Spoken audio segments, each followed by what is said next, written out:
ಬಾಮ ನೀನು ಕೂತ್ಕೋ. ಜರಿ ನೀನ್ ಮಾಡ್ತಿದ್ಯಾ? ಹೊಟ್ಟೆ ತುಂಬಾ ಊಟ ಮಾಡು.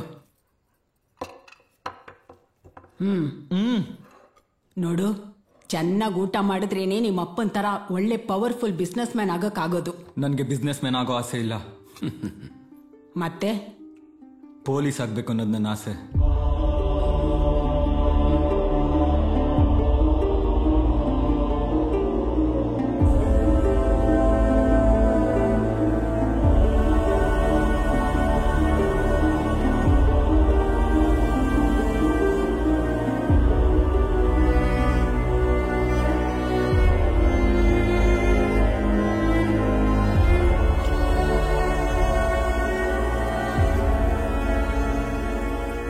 ಸಾವು ಬರುವುದು ಖಚಿತ, ಮರೆಯಬೇಡವೋ ಮನುಜ, ನಿನ್ನ ಕಾಯಕವೇ ಕಾಯುವುದು ನಿನ್ನ.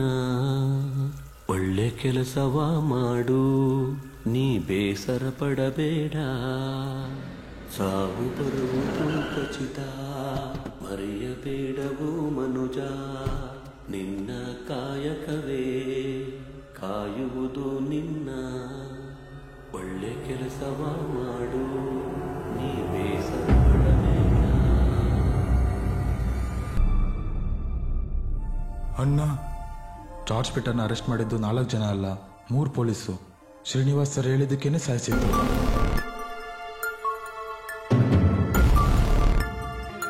ಅದು ಮರ್ಡರ್ ಅಂತ ಗೊತ್ತಿದ್ರೂ ಈಗ ಅದು ಸೂಸೈಡ್ ಇರ್ಬೋದು. ಇದನ್ನೆಲ್ಲ ಮಾಡಿದ್ದು ಜಾರ್ಜ್ ಪೀಟರ್. ನಾನೀಗ ನನ್ನ ಸಾವಿಗೆ ಕಾಯ್ತಾ ಇದ್ದೀನಿ. ನಮ್ಮ ಕೈಲೇನು ಮಾಡೋಕ್ಕಾಗ್ತಾ ಇಲ್ಲ ಸರ್. ಏನಾದರೂ ಮಾಡ್ತಾನಂತ ನೋಡೋಣ ಬಿಡು. ಶ್ರೀನಿವಾಸ್ ಸರ್ ಕೂಡ ಇದನ್ನ ಹೇಳಿದ್ದು.